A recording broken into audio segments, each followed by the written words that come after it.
جس کی سزا یہ تجویز ہوئی تھی۔ کسی کو آنکھ بھر کے دیکھا بھی نہیں کہ نظر کی مجرم ٹھہرتی، کسی کو دل میں جگہ نہیں دی کہ ایسی حد واجب ہوتی۔ دماغ کی سوچنے کی حدیں مفلوج ہو چکی تھیں، اور دل وہ تو جانے کب کا خالی ہو چکا تھا۔ بس ایک آنکھیں تھیں جو برس برس کر اس کا ساتھ نبھا رہی تھیں، وفا نبھا رہی تھیں۔ اگلے دن کا سورج ابھرا، غروب ہوا، لیکن اس کی پوری زندگی بدل گیا۔ وہ نہیں جانتی تھی کہ عاطف کو ایسا کیا کہہ کر منایا اور بلایا گیا تھا کہ وہ اگلے دن ہی حاضر ہو گیا تھا، پر وہ چودھریوں کے گاؤں کی البیلی، سنہرے پانیوں پہ شمع جلانے کا عزم رکھنے والی لڑکی تھی۔ وہ زندہ لاش بن کر لاہور کی گلیوں میں آ گئی تھی۔ دن، مہینے، سال گزرتے چلے گئے تھے۔ عاطف کی اس کو کالج میں ایڈمیشن دلوانے سے لے کر دل میں جگہ بنانے تک ہر کوشش ناکام ٹھہری تھی۔ وقت نے اس کی جھولی میں عہد اور مرہا کو ڈالا، لیکن وہ بھی اس کا اندر بدلنے سے قاصر رہے، حتیٰ کہ اس کے اندر کی وحشت نے ان دونوں کو بھی ناکام بنا ڈالا تھا۔ مرہا ایف ایس سی کے بعد پڑھائی سے دل اچاٹ ہونے پہ گھر ہی رہتی، جبکہ عہد کو بھی کوئی خاصا پڑھائی سے شغف نہ تھا، بلکہ آج کل اس کی شہرت بدنام زمانہ لوگوں کے ساتھ سننے میں آ رہی تھی، لیکن اسے کوئی پرواہ نہ تھی۔ اماں اس کی شادی کے 7 سال بعد ہی اس کو جدائی کا غم لیے چل بسی تھی۔ ابا نے بہت بار بلایا، عاطف نے بھی منانے کی کئی کوششیں کی، لیکن وہ ان سے ملنے نہ گئی، کیونکہ اسے لگتا تھا کہ اس کے ساتھ سب اماں نے کیا اور ابا کو بھی منانے والی وہی ہیں۔ بالآخر عاطف اکیلا ہی بچوں کے ساتھ جا کر انہیں مل لاتا، اور اس کے اسی طرح کے رویے پہ وہ لاہور نہ آتی تھی۔ حالانکہ عاطف نے کئی بار انہیں لاہور اپنے ساتھ رہنے کا کہا تھا، حتیٰ کہ کئی بار لینے بھی گیا۔ وقت نے ثابت کیا تھا کہ گڑیا کے لیے عاطف کا کیا جانے والا فیصلہ کتنا بہترین تھا، لیکن کاش یہ بات ان کی بیٹی سمجھتی۔ وہ اکثر اس طرح کے رویے پہ اس سے معذرت کرتی، جس پر وہ سہولت سے نہ منع کر دیتا بلکہ انہیں سمجھاتا، کیونکہ وہ جانتا تھا کہ وہ اصل سچ سے ناواقف ہے۔ جس دن اسے سچ پتہ چلتا، یقیناً وہ بدل جاتی، لیکن یہ بات عاطف کی خام خیالی ہی ثابت ہوئی۔ وقت نے اس سے اماں اور ابا دونوں وقتاً فوقتاً لے لیے۔ وہ ان کے مرنے پہ گئی، جی بھر کے روئی بھی، لیکن بدلی نہیں۔ عاطف کے لیے وہ آج بھی ویسے کی ویسی اجنبی ہی تھی۔ کبھی اپنے اندر کو کھول کر اس نے اپنا آپ واضح نہ کیا تھا، کسی ڈیوٹی کی طرح کام مکمل کرنے اور گھر کے کسی کونے میں لٹ کے بیٹھ جانا۔ بچوں پہ بھی اس کی کوئی خاص توجہ نہ تھی، وہ اپنے ساتھ ساتھ باقی سب کی زندگی بھی برباد کرنے پہ تلی بیٹھی تھی۔ لیکن اب عاطف اس سب سے تھکنے لگا تھا۔ اب وہ اس نہج پہ تھا کہ یا تو وہ اس سب کو آر لگاتا یا پار، لیکن مزید برداشت کرنے کا متحمل نہیں ہو سکتا تھا۔ اب وہ اسے آئینہ دکھانا چاہتا تھا جس میں وہ یقیناً اپنی صورت بھی نہ دیکھ پاتی۔ ایک طویل سفر تھا جو وہ طے کر کے آئی تھی۔ جب یادوں کے صفحات ختم ہوئے تو چہرہ آنسوؤں سے تر تھا۔ پورا گھنٹہ بیت چکا تھا اور وہ کمرے کی کھڑکی کے پاس خاموشی سے گزرے لمحات کی داستانوں کو دہرا رہی تھی اور اپنے زخم ہرے کر رہی تھی۔ وقت نے انہیں کیا دیا تھا؟ ایک خواہش تھی، اور وہ بھی اتنی بڑی نہیں تھی کہ اس کا خراج اتنا بڑا وصولا جاتا۔ اس ایک خواہش کی تشنگی نے ان کی زندگی کے حسین سال نکل لیے تھے۔ سچ کہتے ہیں کہ دل کو جب کسی خواہش نا تمام کے غم کی دیمک لگ جاتی ہے نا، تو پھر وہ آہستہ آہستہ کر کے ساری خوشیوں اور آسودگیوں کو بھی چاٹ کر نگل جاتی ہے۔ سارا سچ تو ابا اپنی موت سے پہلے آ کر انہیں بتا گئے تھے۔ سب کچھ تو وہ جانتی تھی، لیکن ایک ضد تھی، انتقام تھا جو وہ ہر ایک سے بے رخی اپنا کر لینا چاہتی تھی، لیکن سب سے زیادہ نقصان بھی اپنا ہی کیا تھا۔ اس دن جب وہ اور ابا شہر گئے تھے تو چودھری نے ابا کو اس کے اٹھوا کر اس کی عزت تار تار کر کے موت کے گھاٹ اتار دینے کی دھمکی دی تھی، جس پہ فوری فیصلہ عمل میں لایا گیا تھا، اور وہ ساری زندگی ضد میں آ کر اپنا آپ برباد کرتی رہیں، عاطف جیسے شخص کو ٹھکراتی رہیں جس نے ان کے رویے کا ایک دن بھی برا نہیں منایا، حتیٰ کہ اپنے انتقام کی ضد میں اپنے بچوں کا مستقبل بھی داؤ پہ لگا دیا۔ آج زندگی میں پہلی بار وہ دوہری اذیت سے گزر رہی تھیں، کیونکہ آج ماضی کو دہراتے ہوئے ان پہ اپنی غلطیاں بھی واضح ہوئی تھیں۔ شاید وہ کبھی بھی اس بات کو نہ سمجھتی اگر جو رات کو کبڈ کی صفائی کرتے ہوئے ان کے ہاتھ میں عاطف کی ڈائری نہ لگتی۔ وہ لاکھ ان کو نظر انداز کیے رکھتی تھیں، لیکن ڈائری دیکھ کر ایک فطری تجسس تھا جو غالب آیا تھا۔ آج سے پہلے انہیں بالکل بھی نہیں معلوم تھا کہ وہ ڈائری وغیرہ لکھتے ہیں، پر انہوں نے کون سا کبھی دلچسپی لی تھی۔ 12 دسمبر۔ آج میرے دل کو بے حد تکلیف ہوئی ہے، اس لیے اپنے دل کا درد بیان کرنے کے لیے کاغذ قلم کا سہارا لے رہا ہوں، حالانکہ آج سے پہلے مجھے کبھی بھی اس کی ضرورت پیش نہیں آئی، کیونکہ آج ہی مجھے پتہ چلا ہے کہ آہت کا اٹھنا بیٹھنا انتہائی غلط لوگوں میں ہو گیا ہے، اور میری پیاری بیٹی جس نے ہمیشہ پوزیشن لی، گھر کے اس طرح کے ماحول کی وجہ سے اب ایف ایس سی کے بعد نکمے بچوں کی طرح گھر پہ پڑی رہتی ہے۔ گھر کے حالات انتہائی نہج پہ جا چکے ہیں، لیکن افسوس کہ گڑیا کو آج بھی اس سب کی فکر نہیں۔ مجھے حیرانی اس بات کی ہے کہ عورت خواہ کیسی بھی ہو اپنی اولاد کے لیے بہترین ہوتی ہے، لیکن گڑیا وہ پتہ نہیں کیسی عورت ہے کہ اس کے ماں باپ کو وہ جان سے زیادہ عزیز تھی، لیکن اس نے سب سے زیادہ انہی کے ساتھ برا کیا۔ ان کے بعد میرا کیا؟ میں تو ویسے ہی کسی خانے میں نہیں آتا، اس لیے اپنے حوالے سے سارے حقوق اس پہ معاف کرتا ہوں، کیونکہ میری اس سے محبت، اس سے شکوہ کرنے کی مجھے اجازت نہیں دیتی۔ لیکن آہد اور مرہا، وہ تو ان کی بھی نہیں بن سکی۔ یہ چیز مجھے بے حد تکلیف دے رہی ہے۔ میں اپنے بچوں کے حوالے سے اس سے بات کرنا چاہتا ہوں، لیکن یہ میری خود غرض محبت میرے بچوں کا حق مار رہی ہے۔ میں چاہ کر بھی اس سے کچھ کہہ نہیں پاتا، لیکن اب میں مزید اسے برباد ہوتے اور ہمیں برباد کرتے بھی نہیں دیکھ سکتا۔ کاش کچھ ایسا ہو کہ وہ خود ہی سمجھ جائے، کیونکہ میں اسے کچھ کہہ نہیں سکتا۔ میری بے غرض محبت نے مجھے بزدل بنا دیا ہے۔ شاید کہ یہ میرے پہلے اور آخری الفاظ ہیں جو جذبات کی بے خودی سے لکھ بیٹھا ہوں۔ ڈائری کے باقی تمام خالی صفحات واضح بتا رہے تھے کہ صاحب قلم نے کبھی اس سے پہلے اس کا سہارا نہیں لیا تھا۔ یہ سب بڑھ کر ایک بھونچال اس کے اندر آیا تھا جو سب پردوں کو چاک کر گیا تھا۔ ہاں، وہ پڑھ نہیں سکی تو کیا ہوا؟ ہزار لوگ آج بھی ایسے ہیں جو نہیں پڑھ پاتے، لیکن اس کو مسئلہ بنا کر اپنی پوری زندگی کو برباد نہیں کر لیتے۔ اس نے حقیقت سمجھ کر، جان کر اپنی آنکھیں بند کیے رکھی اور اپنی زندگی کے ساتھ ساتھ کئی زندگیوں کو برباد کر دیا۔ اپنی ضد میں وہ کب عورت کے درجے سے بھی نیچے چلی گئی، اسے اندازہ بھی نہیں ہو سکا۔ نہ وہ اچھی بیٹی بن سکی اور نہ ہی اچھی بیوی، اور ماں کے درجے کے تو شاید وہ قابل بھی نہیں تھی۔ ایک خالی پن تھا جس نے ان کے وجود کو اپنے حصار میں لے رکھا تھا، لیکن آج یہ سب سوچ کر اور اپنی غلطی کو مان کر ان کا من کچھ ہلکا ضرور تھا، اور دوسرا عاطف کی محبت نے بھی انہیں کچھ تقویت اور مضبوطی بخشی تھی۔ ان کے دل کو شدت سے اس چیز کا اطمینان تھا کہ ابھی بھی ان کے پاس وقت تھا اور وہ سب کچھ مزید برباد ہونے سے بچا سکتی تھی۔ گو کہ ان کی اپنی زندگی تو گزر ہی چکی تھی، لیکن وہ اپنے بچوں کی زندگی بچا سکتی تھی، انہیں سنبھال کر ان کا مستقبل روشن کر سکتی تھی۔ یہی سوچتے سوچتے ان کے حسین چہرے پر ایک آسودہ سی مسکراہٹ آئی تھی۔ اب بہت جلد وہ لوگ بھی اپنے بچوں کے ساتھ ایک خوشحال خاندان بننے والے تھے۔ مما، مرہا کی چیخ انہیں ہوش کی دنیا میں واپس لائی تھی، جس پر وہ جلدی سے کمرے سے باہر نکلی تھی۔ مما، کچن دیکھیں، پانی ہی پانی ہو رہا ہے۔ اب مرہا نے انہیں فوراً سامنے دیکھ کر ہکلاتے ہوئے ان کی توجہ کچن کے فرش پر بہتے ہوئے پانی پہ کروائی تھی۔ کیا اب؟ انہوں نے انتہائی سنجیدہ انداز سے پوچھا تھا۔ میری کوئی غلطی نہیں ہے مما، انفیکٹ میں تو کچن میں گئی ہی نہیں جب سے آپ نے روکا ہے۔ اس نے نہ چاہتے ہوئے بھی صفائی دی تھی۔ تو میں نے کب کہا کہ تم گئی یا یہ سب تم نے کیا؟ وہ اب بھی سنجیدہ ہی تھی۔ مما، ویسے بتا رہی ہوں آپ کو۔ اچھا ادھر آؤ میرے پاس۔ اس کی بات سننے کے بعد انہوں نے اسے اپنے پاس بلایا تھا۔ جی مما۔ وہ خاموشی سے چلتی ہوئی ان کے پاس آ کھڑی ہوئی تھی۔ اگر کچن پانی پانی ہو گیا ہے تو کوئی مسئلہ نہیں، ہم دونوں مل کے اسے صاف کریں گے اور انجوائے کریں گے۔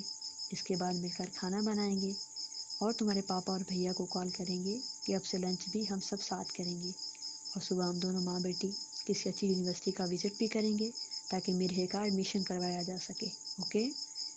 ان کے منہ سے نکلنے والے پے در پہ حملے مرہا کے لیے کسی الیکٹرک شاک سے کم نہیں تھے، اس لیے وہ حیران ہو کر منہ کھولے ان کا چہرہ دیکھ رہی تھی۔ مرہے، اپنا منہ بند کر لو، مکھی چلی جائے گی۔ انہوں نے ہنستے ہوئے اس کی حیرانی کو چٹکیوں میں اڑایا تھا۔ آپ سچ کہہ رہی ہیں مما؟ ریلی؟ آپ یہ سب کریں گی جیسے دوسرے بچوں کی مما کرتی ہیں؟ وہ شاید ابھی بھی بے یقین تھی۔ اس کی بے یقینی پر ان کے دل میں تکلیف کی ایک لہر اٹھی تھی۔ کیسی عورت تھی وہ جو اپنے ہی بچوں کے ساتھ زیادتی کرتی رہی تھی۔ ہاں میرے بچے، اب سے ہر کام ہم مل کے کریں گے، اور اب حیران ہونا بند کرو اور آ کر مما کے ساتھ کام کرواؤ، اس سے پہلے کہ پورا گھر ہی پانی سے بھر جائے۔ اب کی بار وہ ہنستے ہوئے اس کا ہاتھ پکڑ کر کچن کی جانب چل دی تھی، جبکہ دل خوشی کے احساس سے لبریز تھا۔ آخر آج انہوں نے درست راہ پا ہی لی تھی، بھلے دیر سے ہی صحیح۔ عاطف بھی ان کی یہ تبدیلی دیکھ کر یقیناً بہت خوش ہوتے، پر آہت کا تھوڑا سا مسئلہ بننا تھا، لیکن وہ جانتی تھی کہ وہ سب سنبھال لیں گی، کیونکہ ان کے ساتھ عاطف جیسے شوہر کا ساتھ موجود تھا۔ واقعی زندگی اتنی مشکل نہیں ہوتی جتنی ہم تشنہ خواہشات اور آرزوؤں کے غم میں بنا لیتے ہیں، اور یہ بات انہیں آج سمجھ آئی تھی۔ کاش وہ یہ بات وقت پہ ہی سمجھ گئی ہوتی تو زندگی اتنی رائگاں نہ جاتی۔